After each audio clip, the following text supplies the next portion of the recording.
검거의 달인 김복주. 김복주 교수님, 예, 반갑습니다. 예. 네. 별명부터 꺼내고요. 아, 이거는 이걸 들어야지 말하니까. 그러니까 아무래도 여기 권인룡이라든지 표창원 이런 분들은 진짜 형사나 경찰에 있었던 게 지금은 이제 사실 상상이 잘 안 가는데 아직도 약간 현직 같은 그런 그런 느낌이 좀 나죠. 예. 그 사람들은 이미 탈색됐죠? 됐죠. 뭐 비보 TV로 가신 거 부탁합니다. 표창원 씨는 동상이몽 나오셨어요. 그래도 좋죠. 그렇게 너튜브의 남자로 떠올랐다고요? 아, 예, 제가 사건 의뢰라는 그 너튜브 하고 있어요. 네. 구독자 많잖아요. 뭐 구독자가 한 54만 8천 그렇게 돼요. 상당하네요.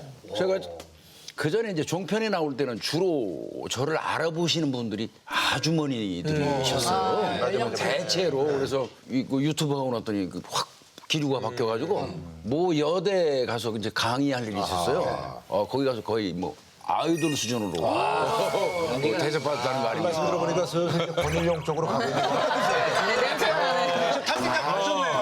안 갈 겁니다. 몰라요, 인생은. 장담할 수 없어요. 최근에 뭐 책까지 출판했다고 하던데. 책은 뭐 꾸준히 제가 내고 있는데요. 요번에 낸 책은 이제 밤새 안녕하셨습니까 하는 내용의 책을 한 권 냈어요. 제가 책을 쓰고 난 다음에 이게 인쇄 관련된 거는 그 범죄 피해자 협회에다 전부 기부하더라고요. 예, 아무래도 제가 그 범죄를 대상으로 해서 방송을 하고 거기서 맞아요. 들어오는 수익이기 때문에 그런 거 관련돼서 책도 그렇고요. 이렇게 보면 또 이제 권인룡하고 또 거리가 좀 먼 하고. 앞으로 저기 그 권인룡 얘기는 입 밖에 안 내도록 하겠습니다. 일용이 권일용이 가서부터 좀 후배인데요. 일용이라고 걔가 저보다 더 들어 보이죠? 권일용이가 난 깜짝 놀랐어요. 그렇게 예능감 있는 줄 몰랐거든요. 현직에서 봤을 때는 걔가 그닥 그 예능하고 어울리는 이거는 아니거든요. 근데 잘하더라고요. 맞아요. 잘하세요. 맞아요. 잡아들인 범인만 3천여 명입니다. 32년 차 베테랑 형사 대단하시다. 김복준 형사님 잊지 못하는 사건 현장이 있으시다고요. 가자마자 첫 사건을 딱 맡은 게 살인사건 현장이었어요. 갔는데 굉장히 치정관계에 의한 어떤 그 살인사건이 발생을 했는데 현장에 나가가지고 온통 뭐 피투성이죠. 그 상황에서 피해자를 찾는데 피해자가 아무리 봐도 안 보여요. 그러면 옆에 무슨 묘목 같은 게 이렇게 있는 거 같고 그래서 나중에 보니까 그 묘목같이 보이던 사람이 피해자예요.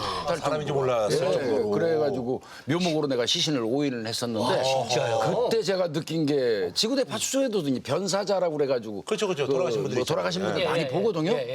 그때 봤던 난이도하고 형사가 돼가지고 현장 나가서 느끼는 거 이걸 보면서 엄청난 차이가 있다. 그때 큰 충격 받았던 그 사건이 제일 뭐 지금도 그 생각이 나요. 눈에 그때 선하고요. 그 트라우마 같은 게 여지까지도 남아있겠네요. 꿈을 꾸죠. 처음에는 그런 사건 현장에 나가서 보고 오면 한 며칠 동안 계속 꿈꾸죠. 맞아. 근데 결국 그거 못 견뎌서 중간에 그만두고 맞아. 나가는 그런 분도 사람도 꽤 많죠. 많습니다. 보면 연기의 달인이었다고 하는데 이게 무슨 얘기입니까? 연기 뭐 기획사 해주시려나? 연기 은근슬쩍. 자꾸 여지를 남겨. 뭐 연기라고 할 수 있겠습니다. 그런데 이제 뭐 우리말로 하면 일종의 하나의 수사의 기법인데 남편이 상당히 큰 죄를 짓고 도주한 사람이 있었는데 저희가 관찰을 해보니까 아내가 아는 것 같습니다. 수시로 가서 만나는 거예요. 그래서 이제 형사들 좀 미행을 시켰어요. 형사들이 제일 싫어하는 게 미행이거든요. 아, 그래요? 예, 미행 굉장히 어려워요. 미행을 시켰는데 한 6명의 형사들이 다 실패하고 와요. 하나같이 하는 얘기가 그 아주머니가 의심이 얼마나 많은지 삼보 걷고 뒤돌아보고 삼보 걷고 뒤돌아보고 또 무공포시 피었습니다. 야, 그거 가면은 분명히 잡을 수 있을 것 같아요. 그래서 밤새도록 연구를 했어요. 근데 그 결국 제가 내린 결론은 뭐였냐면 다리가 아픈 것처럼 하는 거예요. 미행을 당하는 사람 입장에서는 다리 저는 사람이 형사일 일은 없잖아요. 그렇죠. 복장도 그냥 걸음하게 입고 다리를 이렇게 이제 절면서 한 2km를 쫓아갔어요. 근데 문제는 2km 정도 되는데 이제 오른쪽에 다리를 절었거든요. 처음에 내가 아파 이렇게. 아 근데 한참 쫓아가다 보니까 왼쪽이 아파요. 이제. 그래서 이제 왼쪽으로 바꿨어요. 그러면서 이제 조마조마한 거야. 저 아줌마가 무시하지 않을까? 이거 알까 이거. 그래서 바꿔가지고 이제 갔거든요. 근데 그 아줌마 모르더라고. 그래서 결국 현장에 가서 덮쳐서 한 2km를 따라가지고 딱 보니까 있어요. 남편 만나고. 현장에 딱 덮쳤거든요. 수갑 딱 채우니까 제 가슴을 확 밀어요. 아니 아저씨 사기쳤다고. 그 아줌마가 억울한 거예요. 이제 그래서 검거를 한 적이 있는데. 메소드로. 그 수사 기법이기도 해요. 대단하시네. 그 현장에서 어떤 그 능력 때문에 생긴 별명이 있다고. 우리 이제 뭐 혹자는 개코라고 그랬는데. 예, 이제 대체로 시골 같은 데 가면 고독사 하시는 노인분들이 상당히 많아요. 이게 참 안타까운 일인데요. 네. 그거 고독사 같은 경우는 대체로 이웃에 있는 주민들이 그 냄새 때문에. 악취 때문에 신고해가지고 경찰이 출동해서 발견하는 맞아요. 케이스거든요. 저 같은 경우는 현장 딱 들어가면 일단 이제 현재 기온, 계절 요걸 계산해가지고 그 냄새를 맡아요.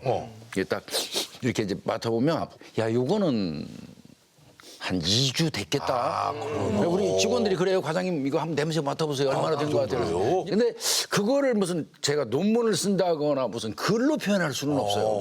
그냥 제가 오랜 시간 동안 그 시취, 그러네. 그 냄새를 맡으면서 이제 머릿속에 집적된 거 같아요. 이게 쌓인 거. 예, 그래서 그냥 근데 그게 거의 오차가 90% 이상이 맞았어요. 언제 오면은 오차가 90%에 맞았다는 말이 오차가 90%라고 오차가 맞았다는 얘기는 안 맞는 거죠. 오, 예리하셨다. 예. 오차가 없다는 얘기잖아요. 그죠? 예. 오차가 90% 맞았다는 얘기는 말꼬투리 잡히니까 무작인데 막 덤비더네. 국가수에서 이제 최종 부검 결과가 오거든요. 그럼 정확한 날짜가 오는데 거의 90%는 제가 맞춘 것 같고요.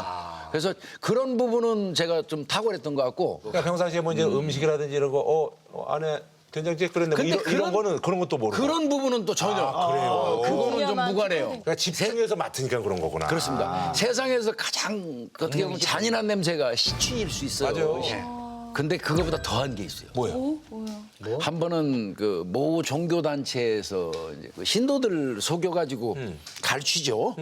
그 교주 집을 딱 그 형사들하고 덮쳐서 딱 들어갔는데 그 안에서 어마무시한 냄새가 풍기는 거. 썩은 근데 냄새. 예, 우리 직원들은 바로 그러는 거예요. 과장님 이거 시신떡 냄새. 근데 저는 아무리 제가 맡아봐도 사람 냄새는 아니죠. 시취는 아니에요. 시신 썩는 냄새하고는 격이 좀 달라. 이게 좀 달라. 근데 결국 발견한 게 와, 그 큰 장롱 속에 돈을 이렇게 싸놨어요. 그 당시에는 5만 원짜리 없어서 만 원짜리를 격격히 싸놨는데 그게 오래되다 보니까 안에서 곰팡이가 들어가지고 맞아요. 나는 냄새인데 와, 그 냄새는요. 이거 시신 어떤 부패하는 냄새는 저리 가라. 돈 썩는 냄새가. 냄새가. 이 사람 저 사람 만지고 탐욕과 어떤 그 욕심이 버무려지는 그런 상징. 드라마네. 문학적인 표현인데 그냥 저희가 맡는 그 뭐 새로 나온 집회 냄새는 좋잖아요. 되게 좋지. 근데 그거랑 그랑 다른. 전혀 정말 심합니다, 정말. 너무 심해요. 냄새 쪽으로. 그런데 김복준 씨께서 개코보다 더 뛰어난 능력을 가지고 있는 게 있다고. 저는 학부에서 국어 공부나 그랬어요. 그래서 이제 글 쓰는 거 좋아하고 시도 쓰고 저 책도 많이 쓰고 하는 이유가 그런데 경찰이 들어와서 엄청난 득을 봤다고 생각이 들어요. 그게 뭐냐면 그게 조서예요. 조서. 이 진술 조서나 피의자 신문 조서에 의해서 그 죄가 유죄 무죄가 갈릴 수도 있어요. 맞아요. 검사가 그런 네, 거 그런데 판단하니까. 그거를 글 쓰는 능력이 있으니까 문맥도 잘 사용할 수 있고 법리도 거기다 잘 버무릴 수 있고 그다음에 그 범인이 범행 현장에서 느꼈던 정서 같은 거를 아주 적나라하게 표기할 수 있어요. 정서까지도. 느낌을. 느낌을 이제 그런 식으로 제가 이제 그 조서를 똑소리 나게 받아가지고 조서 받는 거는 뭐 김복준이한테 가서 물어봐라. 작가시네 완전. 그런 정도로 그럼 제가 조서의 달인으로서 기억에 남는 조서가 있습니까? 김준영 순경 총기 살인 사건 제가 담당 형사였어요. 일반적으로 주차 시비로 그 인근에 있던 4명 일가족을 살해했던 이제 그런 사건인데 김준영 순경 조서를 받게 됐어요. 1년 후배입니다, 저보다 경찰. 같은 경찰? 예, 1년 후배인데 4사람을 죽였잖아요. 그러면 이 사람 조서를 받는 거는 이 사람을 사형장으로 이끄는 글을 제가 받는 거예요. 굉장히 많이 불편했습니다, 마음이. 그래서 그때는 펜으로 조서를 받을 때인데 한 300페이지를 받은 것 같습니다. 이제 그때 제가 생각한 게 그거였어요. 아까 말씀드린 것처럼 범행에 이르기까지 얘가 가지고 있던 전체의 감정들. 그거를 좀 섬세하게 표현해주고 네가 하고 싶은 얘기 한번 다 써라. 네 인생 한번 다 써 얘기해봐라. 해서 그 친구를 보냈고요. 넘기고 나니까 한번 그 검사가 전화가 와가지고 잠깐 들리라고 그래요. 검사실에. 네. 그 검사가 그 조서를 보면서 자기는 범죄인 관련돼서 받은 조서 중에서 이런 조서는 처음 읽어봤다. 자기 그 상당히 감동적이었다. 이제 그런 얘기 좀 들었었어요. 그리고 결국 97년 12월 30일 날 김주영 순경이 사형이 집행됐죠. 그게 이제 그 김영삼 정부 때 이제 마지막으로. 근데 묘하게요 꿈꿔지더라고요. 그래서 면회 갔었어요. 이틀 전에. 근데 그 다음 날 사형 집행됐죠. 조서 얘기하면 그 김주영 순경 생각이 제일 많이 납니다. 그거는 아마 평생 동안 뭐 제가 죽는 날까지 잊지 못할 겁니다. 대쪽 같은 성격으로 해결한 사건들이 좀 많으시잖아요, 또. 네. 지금은 안 그럴 겁니다. 그런 전제하에 말씀드리는데 예전만 해도 어떤 사건 하나를 담당 형사가 딱 맡아서 가지고 있으면 이 사건에 연루돼 있는 범인 쪽하고 연결되는 사람 백을 찾아가지고 꼭 뭐 높은 사람을 통해서 데려와요. 그럼요. 예. 전화가 들이 걸려오면 받으면 야 김형사 네가 지금 그 취급하고 있는 사건 중에서 뭐 김말동이라고 있지? 예, 있습니다. 나 잘 아는 사람인데 그렇구나요. 면피입니다, 면피. 봐주라는 것도 아니고 뭐 그냥 확인만 하고 끊는 거죠. 그러나 이제 이 전화를 받는 형사 입장에서는 그렇죠. 갈등 생기기 시작하는 거죠. 그렇죠. 이거 넌지시 보니까 봐주라는 얘기인데 이거 잘못하면 또 큰일 나고 법규에 위배되고 이제 갈등하는 경우가 많은데 저는 너무 쭉대로 가는 거죠. 그대로 갔어요. 근데 그래가지고 사건이 처리가 됐어요. 그럼 약간 그 나중에 그 서운하다는 표현이 예. 꽤 많은 경우를 제가 당했는데요. 그 사건을 하다 보니까 어느 날 발령이 나버렸더라고요. 딴 데로. 어디로? 예, 다른 곳으로 발령이 난 거예요. 다른 곳으로. 그러니까 그 사건에서 손대라는 얘기인데 부해가 나요. 은근히. 또 걔는 약 올려요. 봐라 내가 얼마나 이게 높은 사람하고 안다고 내가 몇 번 얘기했잖아. 여따위가 계속 나를 잡아넣으려고 그래? 뭐 이제 이를테면 이런 식이에요. 빈정거리고. 그래서 이제 발령 신고식은 월요일이에요. 월요일. 그래서 일요일 날 구속영장 신청해버려요. 내가 가기 전에. 그래서 깔끔하게 일요일 날 구속시키고 전근 갔죠. 잘못 건드렸네. 그런 오기도 좀 객기도 부려본 것 같습니다. 그게 있어야죠. 그러네. 일할 때도 뭐 극 F 모먼트가 뭐 나온 적이 많다고요. 그 사건 현장 가면 이제 꼭 죽음하고 가장 제가 근접하다고 그랬잖아요. 그 사람이 어떤 사유로 어떻게 죽어갔건 이 세상을 마지막 가는 길을 내가 목격하고 있는 사람이잖아요. 그러면 사건하기 전에 일단은 술 한 잔 따릅니다. 그래서 그때 이제 그러면서 그런 얘기 하는 거죠. 당신이 억울하게 죽었다면 나한테 늘 얘기해라. 나는 항상 열려 있으니까 내가 한 풀어줄게. 당신을 억울하게 죽인 그놈을 내가 꼭 잡아주겠다는 다짐이기도 해요. 그렇죠. 스스로의 어떤 다짐이기도 하고요. 그 이외에도 뭐 이제 고독사 사건 아까 제가 얘기를 좀 했었는데 고독사 사건 현장 나가 보면 근데 대체로 지금 좀 아픈 현실이에요 이게. 어쩔 수 없이 혼자 남게 되는 경우가 많은데 혼자 남아 있다가 어느 순간 칵 하고 막혀서 사망하는 건데 문제는 사망하고 난 그 사실을 한동안 몰랐기 때문에 다 썩어가지고 이웃에서 부패한 냄새를 맡고 신고해서 거꾸로 연락이 가는 거 아니겠습니까? 이거 서글픈 일이거든요. 근데 이제 그런 현장에 가서 보면 냉장고에 딸 전화번호 010 엄청 커요. 이따만하게 붙여놓고 냉장고 문이 다 보이게. 근데 그쪽으로 저희가 전화를 해요. 전화를 하면서 나도 모르게 화가 나요. 근데 이제 좋게 안 나오거든요. 말이 사람이. 어디십니까? 아버님이 이렇게 돌아가셨는데 언제 와봤어요? 이 집에. 이제 퉁퉁거리게 돼요. 그러면 당신 말이야 경찰이면 경찰이 어디다 대고 뭐래 함부로 하냐고. 그럼 또 싹싹 뭔데? 당신 뭐야? 막 이렇게 되는 거지. 싹싹 빌어야 돼요. 바로 빌어요? 예, 아유 죄송합니다. 제가 잠깐 안 됐다고. 그 사람도 슬플 거 아니야. 그 얘기를 하고 싶어요. 효도라는 개념 요즘 얘기하면 굉장히 좀 뒤떨어진 사람인 것처럼 이렇게 이야기들을 하는데 전화 한두 번 정도는 해줄 수 있는 게 자식하고 부모 관계 아닐까요? 김복준 씨께서 형사 생활에 회의감이 들었던 순간이 있었다고요. 이제 저도 딸이 하나잖아요. 외동 딸입니다. 딸이 이제 조그맣게 학원 운영해요. 근데 어느 날 딸 학원으로 학부형이라는 사람이 면담한다고 그러면서 왔어요. 와서 앉아가지고 뭐 이것저것 물어보더니 한참 지난 다음에 딸 얼굴을 이렇게 많이 쳐다보더래요.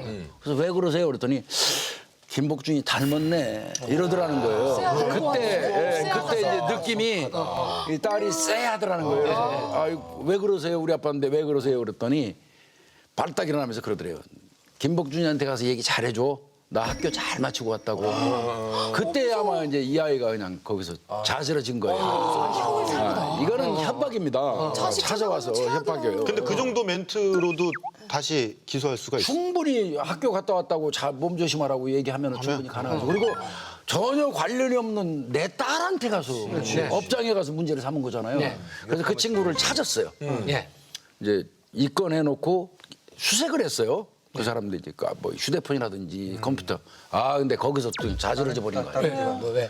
그 저 인터넷을 봤더니 인터넷에 김복준 청부 사례가 올라가 있어요. 5천만 원에. 뭐 이런 쪽에다가 나를 살해해주면 5천만 원을 주겠다는 걸 올렸더라고요 공지를. 그 사람. 와, 그 친구가.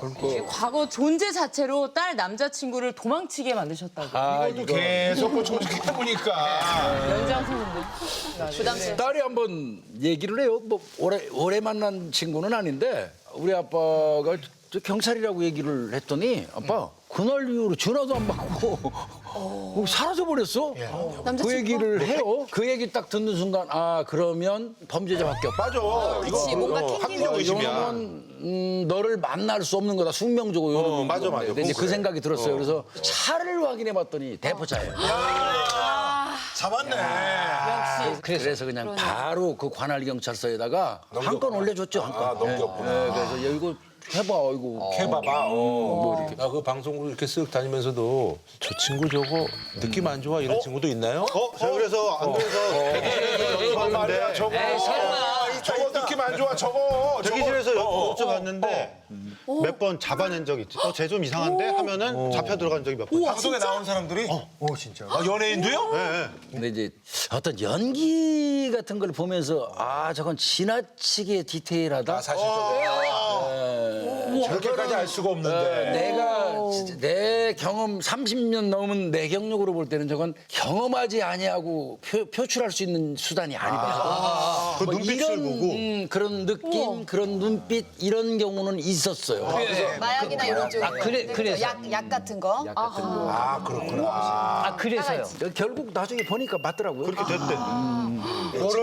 요걸 누군지 내가 들었다 이거야. 한번 나오실래요? 콜라보 한번 갑시다. 콜라보 협업. 좋아요.